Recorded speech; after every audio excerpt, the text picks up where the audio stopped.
The race to the 2023 elections in Nigeria is getting more fascinating, with the intrigues playing out among political bigwigs who are positioning themselves ahead of the polls. At the moment, many politicians have defected to the All Progressives Congress in a bid to align with the ruling party and ride on its coattails.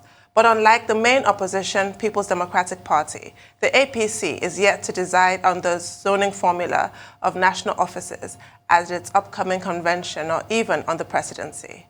The ruling party also has to contend with the spectre of a number of lawsuits that have been instituted by its members, challenging the legality of the Caretaker/Extraordinary Convention Planning Committee headed by the Yobe State Governor, Mai Mala Buni.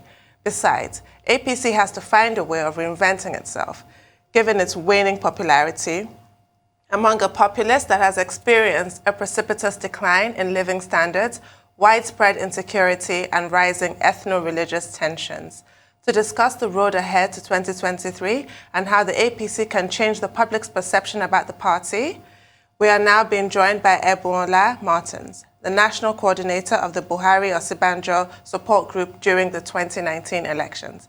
Welcome to the show, Mr. Martins, and thank you for joining us. Thank you. Hello, good morning. Thank you for joining us. Well, very quickly, let's talk about the crisis in your party, the All Progressives Congress. You were coordinator of the Buhari Osibanjo, campaign process in the 2019 general election. But one major concern is what kind of legacy would the Buhari Osibanjo team leave behind, particularly now that we have this anxiety about the future of the party. Where do you stand in the conversation, and what do you think is going on, and what do you think is likely to happen? Well, the fact is that the country is we are in the process of doing a couple of things. President Muhammadu Buhari has been able to do what he needs to do. As you know, to run this country, especially when you have this COVID issue, has always been very difficult. Not only Nigeria, but all over the world. Even in the US, UK, everywhere. Everybody, they are all facing the pains of COVID because a lot of things didn't happen for almost a year. So it's like every country just coming up, building themselves up again, and that is exactly what has happened. I know we are going to survive, APC will survive, and for us to survive, there are also other things we need to do.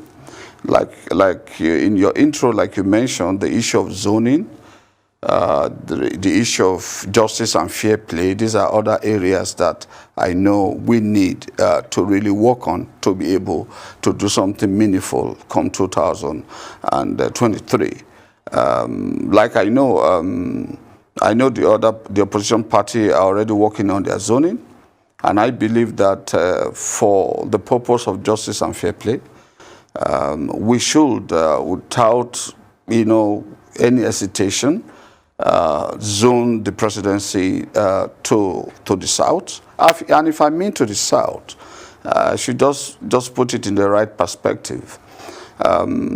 We have since 1999 that we got involved in this Fourth Republic. We already have my father, uncle, former President Olusegun Obasanjo, who came in as a president from southwest Nigeria, and it later went to the north where Yar'Adua took it, and later came to south where Jonathan also led the country. Now it moves to the north again, where our current President Muhammadu Buhari is the president. So I just think that it should normally, if you ask me, my own take is that we should move it to the south for justice and fair play. And if we're moving it to the south, not just to the south, we should be precise. I'm a Yoruba man, but I will tell you that we should move it to the southeast for the following reason. Every part of this country have to be able to have sense of belonging. They have to believe that they are part of this country. They have to believe that other region trust them and believe in them. If the Southeasterner can trust Obasanjo as a Yoruba man and voted for him, if they can trust, even Yar'Adua as an Hausa man voted for him, if they can trust Jonathan as an Ijaw man and voted for him, and I think we should trust them, because there's no way anyone can tell me that in the whole Southeast, you can't find someone, just one person, that believe in the entire country. We have them in the East who believe in the North, who believe in the Southwest, who believe in the South-South, who believe in the Southeast. So we should be able to find these people. We should be able to make sure that we have such people to lead this country, so that every part of this country can be more comfortable. They can feel that, look, it's not that I can be anything, but I cannot lead this country because of where I'm from. So as a Yoruba man, I'm saying that if it is zoned to the South, both the Southwest and South-South, who have their own share of this thing, should, for God's sake, encourage their fellow Igbo man, fellow Southerner, to have a shot at the presidency come 2023. And again, if I have to say, while looking at this, we should also make sure that whosoever, because the problem of this country, actually, we should just look at it, because we have to ask ourselves, so what do this country really need? And what are we lacking? And the first thing we are lacking is unity. This has evaded us, and that's why you are seeing the Southwest, Oduduwa want to have their own nation, the Southeast want to have their nation, because, we don't have unity. We don't trust ourselves. Some people even right now don't even believe in the country.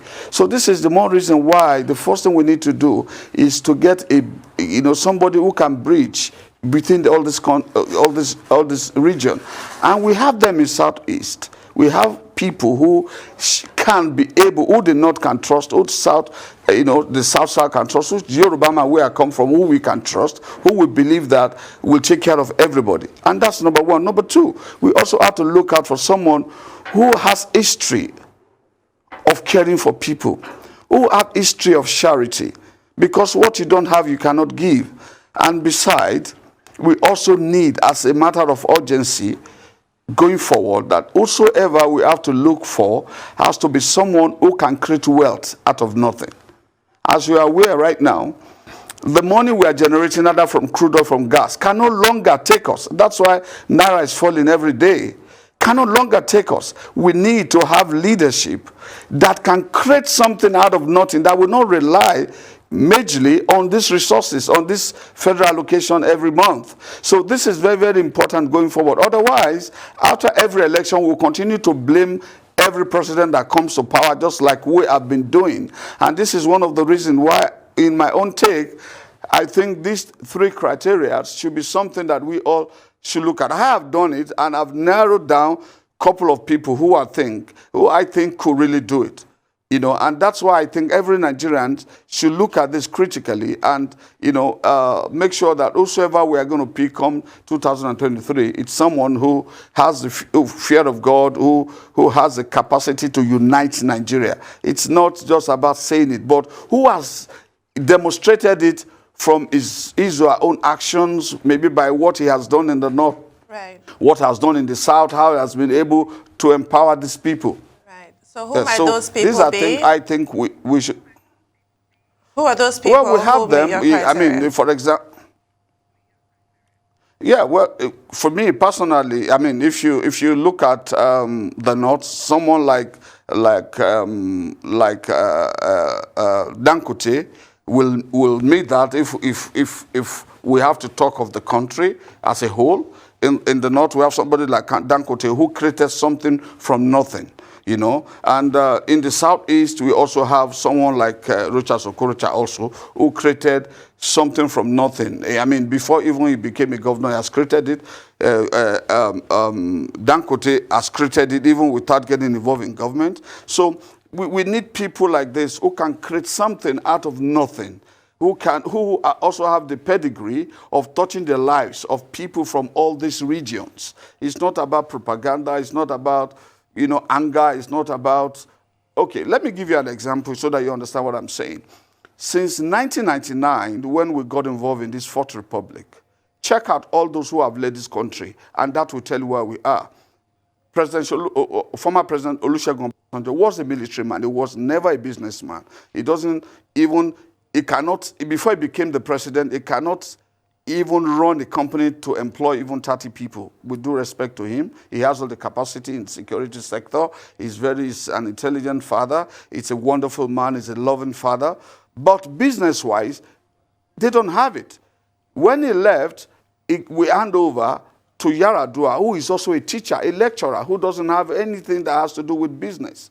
Now, when he also left him, he went also to another lecturer, President Jonathan, from South, who doesn't even have any history of how to run a business. If you don't know how to run a business, how do you know how will you be able to run a country? So, the same thing, he left him, and he also went back to our father, President Muhammadu Buhari, who is also a military man, who is not even into business. Let me draw this line. Look at Dubai, let me just say, United Arab Emirates. Dubai do not have anything. But do you know what they have? They put people with business sense. I will just use that word that way.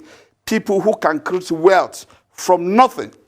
And this is why you see everybody goes to Dubai today. Not because what do they have? We have what we have. They don't even have 5% of what we have.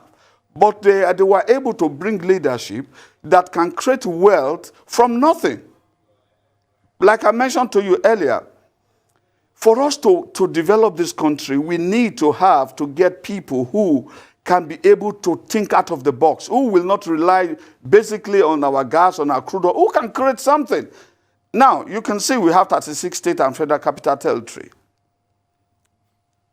Any of the governors can create Dubai if they desire to do so. At least they can start the process to do so. Okay. Any of them can even give free education if they desire to do so. So we just need to get people who have this thing in their heart. Yes. Okay. Can I ask you a question, and if you could answer honestly to me?